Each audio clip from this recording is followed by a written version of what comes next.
الحمد للہ وکفا وسلام علی عباده الذین اصطفى اما بعد قال اللہ تعالی فی القرآن المجید قد خلت من قبلکم سنن فسیروا فی الارض فانظروا کیف کان عاقبۃ المکذبین صدق اللہ العظیم۔ حضرات اساتذہ کرام اور طلبہ عزیز، ہم سب کی خوش بختی ہے کہ ہم ہر بدھ کو مختلف اور متنوع موضوعات پر محاضرات سے مستفید ہو رہے ہیں۔ انشاءاللہ آج کا محاضرہ علم تاریخ کی ضرورت و اہمیت اور خلیفہ اول حضرت ابوبکر صدیق رضی اللہ تعالی عنہ کی سوانح حیات کے موضوع پر ہوگا۔ سب سے پہلے ہم تاریخ کی تعریف جان لیتے ہیں کہ علم تاریخ کہتے کس کو ہیں۔ علم تاریخ اس علم کو کہتے ہیں جس کے ذریعے گزشتہ بادشاہوں کے احوال کو جانا جائے، ان لوگوں کے حالات کو جانا جائے جن لوگوں نے شہر فتح کیے ہیں، ان لوگوں کے حالات کو جانا جائے جنہوں نے ممالک فتح کیے ہیں، اور ان لوگوں کے حالات کو جانا جائے جو گزشتہ زمانے میں مشہور شخصیات رہے ہیں، چاہے وہ کسی بھی میدان کے مشہور شخصیات ہوں۔ اسی طریقے سے گزشتہ زمانے میں جو عظیم الشان واقعات اور مراسم ہوئے ہیں ان کو جاننے کا نام علم التاریخ ہے۔ اور مشہور مورخ علامہ ابن خلدون اپنے مقدمے میں تاریخ کی تعریف یوں کرتے ہیں کہ تاریخ دنیا کے تمام علوم کا اور تمام فنون کا سر چشمہ ہے اور گزرے ہوئے زمانے کا ایسا آئینہ ہے جس میں بزرگان سلف کے حالات، انبیاء کرام کی سیرتیں، حکمرانوں اور بادشاہوں کا طرز حکومت، اقوام عالم کا طرز تمدن اور معلومات عامہ کو دیکھا جا سکتا ہے۔ مشہور مورخ علامہ ابن خلدون نے یہ تعریف کی ہے۔ علم تاریخ کی ضرورت، علم تاریخ کی اہمیت، اب ہم اس موضوع پر بات کرتے ہیں۔ علم تاریخ بہت عظیم الشان علم ہے اور بہت ہی قدیم اور بہت ہی پرانا علم ہے۔ خصوصاً مسلمانوں کی تاریخ بڑی عظیم الشان ہے۔ جتنے عظیم انسان مسلمانوں میں پیدا ہوئے ہیں اس کا عشر عشیر بھی، اس کا 10واں حصہ بھی کسی دوسرے مذاہب میں پیدا نہیں ہوا ہے۔ تاریخ کا مطالعہ کرنے والا انسان ایک ہی وقت میں ڈھیر ساری معلومات کا خزانہ اپنے دامن میں سمیٹ لیتا ہے۔ انسانی زندگی میں تاریخ کی اہمیت کا پتہ اس سے بھی چلتا ہے کہ وہ عبرت اور نصیحت حاصل کرنے کے لیے ہے۔ قرآن کریم میں اللہ تعالیٰ نے جگہ جگہ گزشتہ قوموں کا تذکرہ کیا ہے، گزشتہ امتوں کا تذکرہ کیا ہے، اور مسلمانوں کو یہ درس اور یہ سبق دینا چاہتے ہیں کہ انہوں نے جیسے اعمال کیے آپ ان اعمال سے بچیں۔ آپ ان لوگوں نے جیسے گناہ کیے اور جن گناہوں کی وجہ سے ان پر عذاب آیا ہے آپ ان سے بچیں، ہر برے کام سے بچیں اور نیک کام کو اختیار کریں تاکہ دونوں جہانوں میں کامیابی حاصل ہو۔ تاریخ ایک ریکارڈ ہے جو کسی بھی قوم کے کارناموں اور خرابیوں کو محفوظ رکھتا ہے۔ تاریخ ایک ایسی چیز ہے جس کے ذریعے ایک قوم دوسری قوم سے ممتاز اور جدا ہو جاتی ہے۔ کسی بھی قوم کی تاریخ اس قوم کو جینے کا حوصلہ فراہم کرتی ہے، مسائل سے ٹکرانا اور مشکلات سے نابرد آزما ہونے کا سلیقہ دیتی ہیں۔ تاریخ نظر و فکر کو جلا بخشتی ہیں اور تاریخ سوچ میں گہرائی پیدا کرتی ہے۔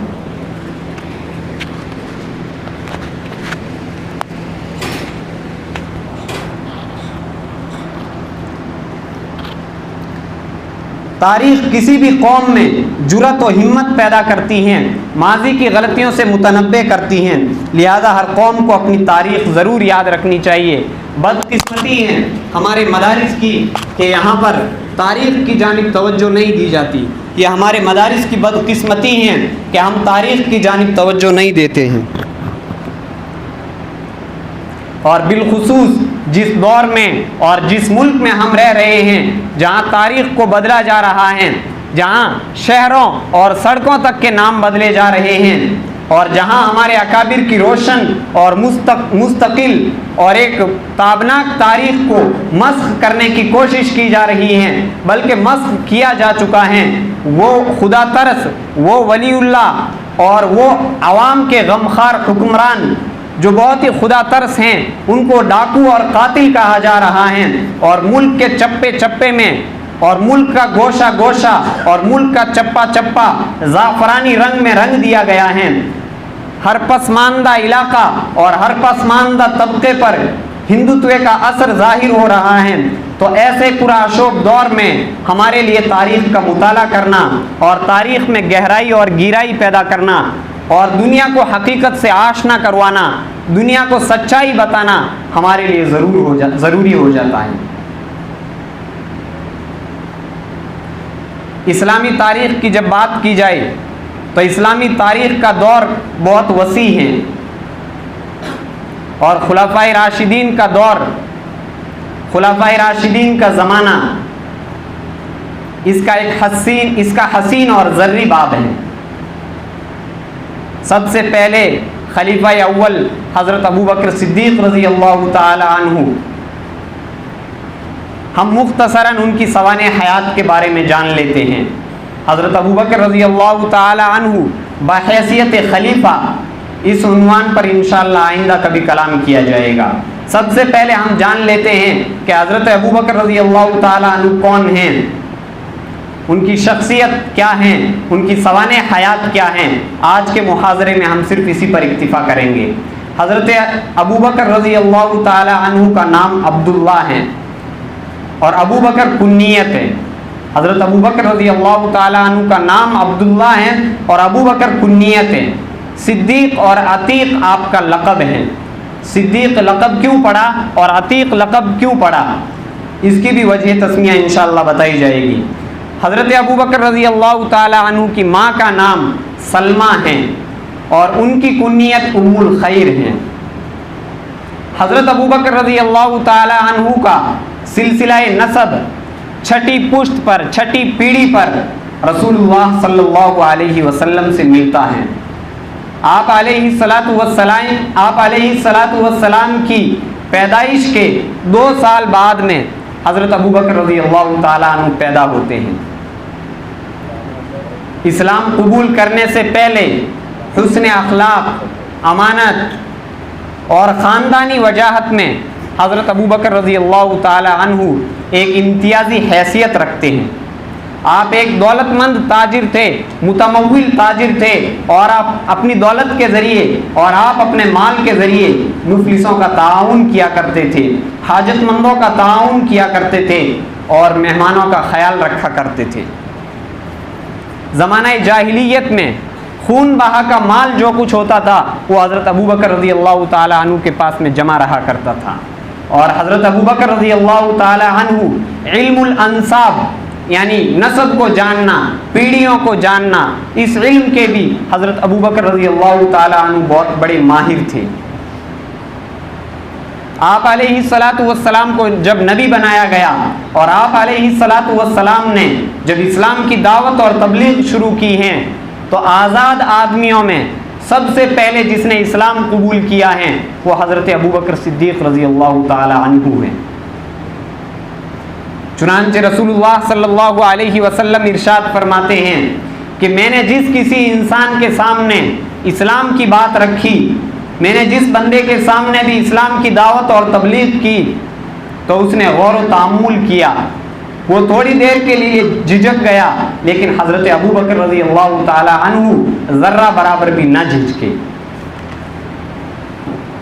اور معراج کی صبح میں جب رسول اللہ صلی اللہ علیہ وسلم نے کفار کے سامنے معراج کے واقعات بیان کیے ہیں، تو کفار مکہ استہزاء کرنے لگے، مذاق اڑانے لگے، ٹھٹھا کرنے لگے۔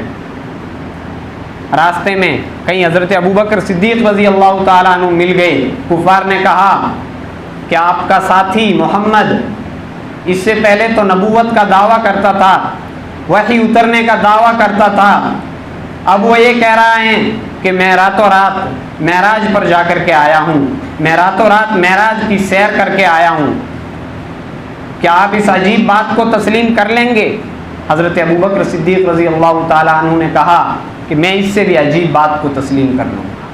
چنانچہ رسول اللہ صلی اللہ علیہ وسلم کی طرف سے اسی وقت ہی سے حضرت ابوبکر رضی اللہ تعالیٰ عنہ کو صدیق کا لقب ملا ہے۔ حضرت ابوبکر رضی اللہ تعالیٰ عنہ تبلیغ اسلام کے معاملے میں آپ علیہ الصلاۃ والسلام کے سب سے بڑے معاون اور مددگار تھے۔ چنانچہ بہت سارے جلیل القدر صحابہ حضرت ابوبکر رضی اللہ تعالیٰ عنہ کے تعلق کی وجہ سے، حضرت ابوبکر رضی اللہ تعالیٰ عنہ کے اثر کی وجہ سے مشرف باسلام ہوئے ہیں۔ حضرت ابوبکر رضی اللہ تعالیٰ عنہ آپ علیہ الصلاۃ والسلام کے یار خاص تھے، رفیق خاص تھے۔ زندگی کے ہر موڑ پر اور زندگی کے ہر لمحے پر اور ہر موقع پر آپ علیہ الصلاۃ والسلام کے ساتھ میں کندھے سے کندھا ملا کر کے کھڑے رہتے تھے۔ کفار مکہ نے جب مسلمانوں پر ظلم کرنا شروع کیا ہے تو مسلمان ہجرت کرنے پر مجبور ہو گئے۔ چنانچہ رسول اللہ صلی اللہ علیہ وسلم سے اجازت چاہی گئی۔ حضرت ابوبکر رضی اللہ تعالیٰ عنہ نے اجازت چاہی کہ میں بھی ہجرت کر رہا ہوں۔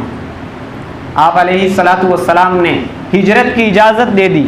آپ علیہ الصلاۃ والسلام کی اجازت کے بعد میں حضرت ابوبکر رضی اللہ تعالیٰ عنہ نے ہجرت کی، اور یہ ہجرت حبشہ کی طرف تھی۔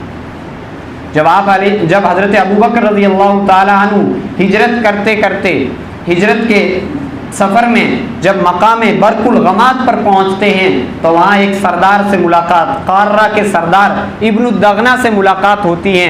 ابن الدغنہ نے پوچھا ابوبکر کہاں جا رہے ہو؟ حضرت ابوبکر رضی اللہ تعالیٰ عنہ نے فرمایا مکے والوں سے پریشان ہو گیا ہوں، کسی دوسرے ملک میں جا رہا ہوں، وہاں جا کر کے آزاد رہ کر کے خدا کی عبادت کروں گا۔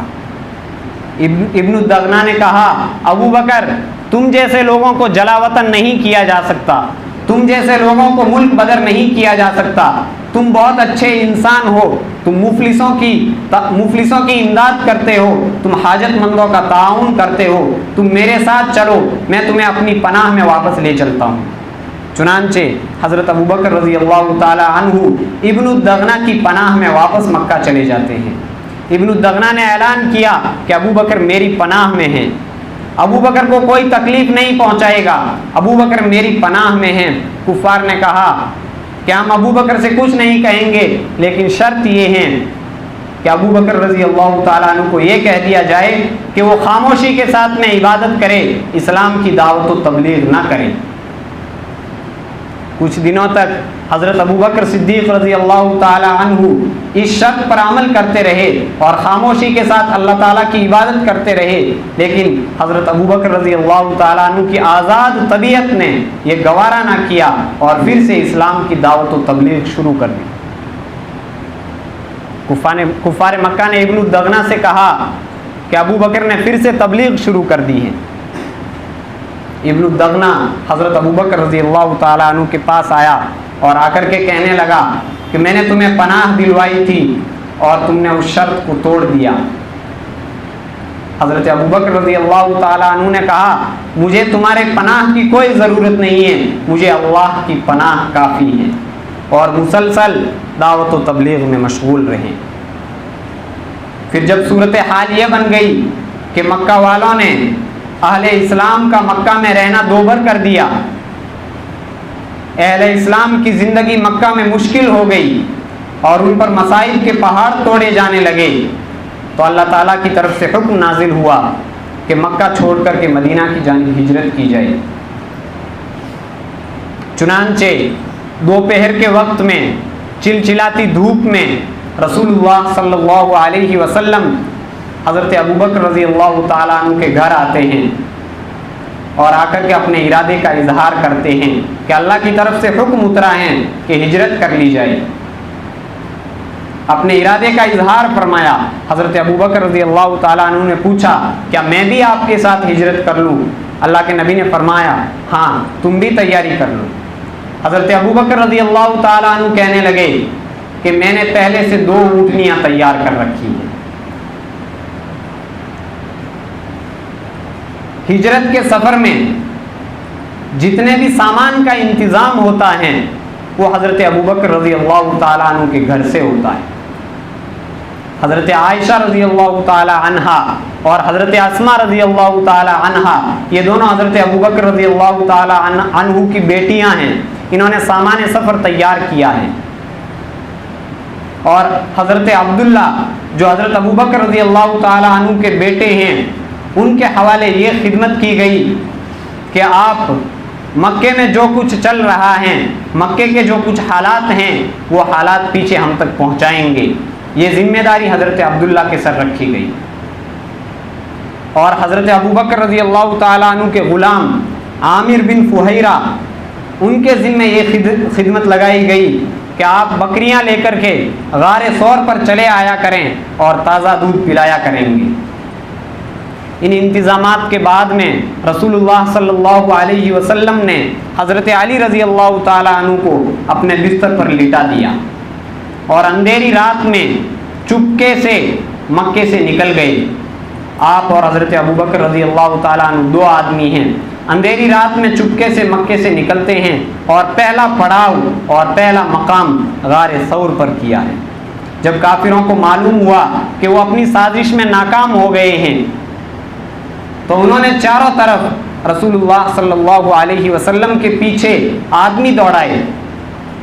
چنانچہ وہ ڈھونڈتے ڈھونڈتے غار ثور تک پہنچ گئے اور بالکل غار ثور کے منہ پر پہنچ گئے. حضرت ابوبکر رضی اللہ تعالیٰ عنہ گھبرانے لگے. حضرت ابوبکر رضی اللہ تعالیٰ عنہ نے کہا کہ اگر کفار مکہ اب ہمیں جھک کر کے دیکھیں گے تو ہم نظر آ جائیں گے. اللہ کے نبی صلی اللہ علیہ وسلم نے فرمایا ابوبکر تم مت گھبراؤ، خدا ہمارے ساتھ میں ہے. چنانچہ قرآن کریم نے اس کا نقشہ یوں کھینچا ہے اللہ تنصروہ فقد نصرہ اللہ اذ اخرجہ الذین کفروا اذ اخرجہ الذین کفروا جب کفار نے آپ علیہ السلام کو مکہ سے نکال دیا. ثانی اثنین اذ ہما فی الغار جب وہ دونوں کے دونوں حضرت ابوبکر رضی اللہ تعالیٰ عنہ اور آپ علیہ السلام غار میں ہیں. اذ یقول لصاحبہ لا تحزن ان اللہ معنا آپ علیہ السلام حضرت ابوبکر رضی اللہ تعالیٰ عنہ سے فرما رہے ہیں لا تحزن غم نہ کرو ان اللہ معنا خدا ہمارے ساتھ میں ہے. مدینہ کی جانب ہجرت کر لی. ہجرت کے بعد میں اب کفار سے لڑائیوں کا سلسلہ شروع ہوتا ہے. چنانچہ حضرت ابوبکر صدیق رضی اللہ تعالی عنہ نے ہر لڑائی میں شرکت کی ہے، ہر غزوے میں شرکت کی ہے. غزوہ تبوک آپ علیہ السلام کی زندگی کا آخری غزوہ ہے. غزوہ تبوک سے پہلے اللہ کے نبی صلی اللہ علیہ وسلم نے اعلان کیا، مسلمانوں سے اپیل اور درخواست کی کہ تم جان اور مال کو اللہ کی راہ میں پیش کرو. چنانچہ کوئی اپنے گھر سے کچھ سامان لے کر آیا، ہر ایک اپنی استطاعت اور اپنی گنجائش کے بقدر سامان لے کر کے آیا. لیکن حضرت ابوبکر صدیق رضی اللہ تعالی عنہ اپنے گھر میں جو کچھ تھا وہ سب کا سب لے کر کے رسول اللہ صلی اللہ علیہ وسلم کی خدمت میں آ گئے اور لا کر کے آقا کے قدموں میں ڈال دیا.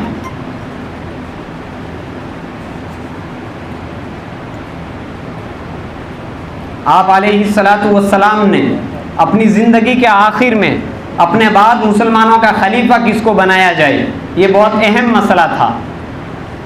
آپ علیہ السلام کی زندگی کے بعد میں مسلمانوں کا خلیفہ کون ہو. چنانچہ اللہ کے نبی صلی اللہ علیہ وسلم نے بعض ایسے اعمال کا صدور کیا، بعض ایسے اعمال اللہ کے نبی کے ہاتھوں سے ظاہر ہوئے جن سے یہ پتہ چلتا ہے کہ اللہ کے نبی کی وفات کے بعد میں مسلمانوں کا خلیفہ اگر کوئی ہوگا تو وہ حضرت ابوبکر صدیق رضی اللہ تعالی عنہ ہوگا. چنانچہ مکہ فتح ہو جاتا ہے اور مکہ فتح ہونے کے اگلے سال مسلمانوں کو حج کی اجازت مل جاتی ہے تو حضرت ابوبکر صدیق رضی اللہ تعالی عنہ کو اللہ کے نبی صلی اللہ علیہ وسلم نے اپنا قائم مقام اور اپنا جانشین اور حج کا امیر بنا کر کے بھیجا ہے. اسی طریقے سے جب اللہ کے نبی صلی اللہ علیہ وسلم بستر مرگ پر ہیں، آپ علیہ السلام بہت ہی زیادہ بیمار ہو گئے اٹھنے کی سکت نہ رہی، نماز پڑھانے کی سکت نہ رہی، تو اس دورانیے میں اللہ کے نبی صلی اللہ علیہ وسلم کی جگہ حضرت ابوبکر رضی اللہ تعالی عنہ نے امامت کروائی ہے۔ چنانچہ جس دن رسول اللہ صلی اللہ علیہ وسلم کا انتقال ہوتا ہے اس دن فجر کی نماز ہو رہی تھی اور اللہ کے نبی صلی اللہ علیہ وسلم نے اپنے حجرہ مبارکہ سے پردہ اوپر کھینچا تو دیکھا کہ حضرت ابوبکر رضی اللہ تعالی عنہ نماز پڑھا رہے ہیں اور تمام کے تمام مسلمان حضرت ابوبکر رضی اللہ تعالی عنہ کے پیچھے اطمینان کے ساتھ میں نماز پڑھ رہے ہیں۔ تو آپ علیہ الصلاۃ والسلام بے اختیار مسکرا دیے، چنانچہ آپ علیہ الصلاۃ والسلام نے پردہ نیچے کھینچ لیا۔ پھر آپ علیہ الصلاۃ والسلام کا انتقال ہو جاتا ہے۔ جب آپ کا انتقال ہوتا ہے تو حضرت ابوبکر رضی اللہ تعالی عنہ وہاں موجود نہیں ہیں۔ آپ علیہ الصلاۃ والسلام کے انتقال سے پہلے آپ کی طبیعت میں کچھ سدھار آ جاتا ہے، تو حضرت ابوبکر رضی اللہ تعالیٰ عنہ نے سمجھا اب اللہ کے نبی کی طبیعت ٹھیک ہے، چنانچہ حضرت ابوبکر رضی اللہ تعالیٰ عنہ کسی کام سے کہیں تشریف لے گئی۔ جب واپس آتے ہیں تو اللہ کے نبی کا انتقال ہو جاتا ہے، اور جب اللہ کے نبی کا انتقال ہو جاتا ہے تو صحابہ کرام حواس باختہ ہو جاتے ہیں۔ آپ علیہ الصلاۃ والسلام کے انتقال کی خبر صحابہ کرام پر ایک بجلی بن کر کے گرتی ہے اور تمام صحابہ پریشان حال ہو جاتے ہیں۔ حضرت عمر رضی اللہ تعالی عنہ تلوار نکال لیتے ہیں اور کہتے ہیں کہ اگر کوئی یہ کہے گا کہ محمد کا انتقال ہو گیا ہے، اگر کوئی یہ کہے گا کہ رسول اللہ صلی اللہ علیہ وسلم کا انتقال ہو گیا ہے تو میں اس کی گردن اڑا دوں گا۔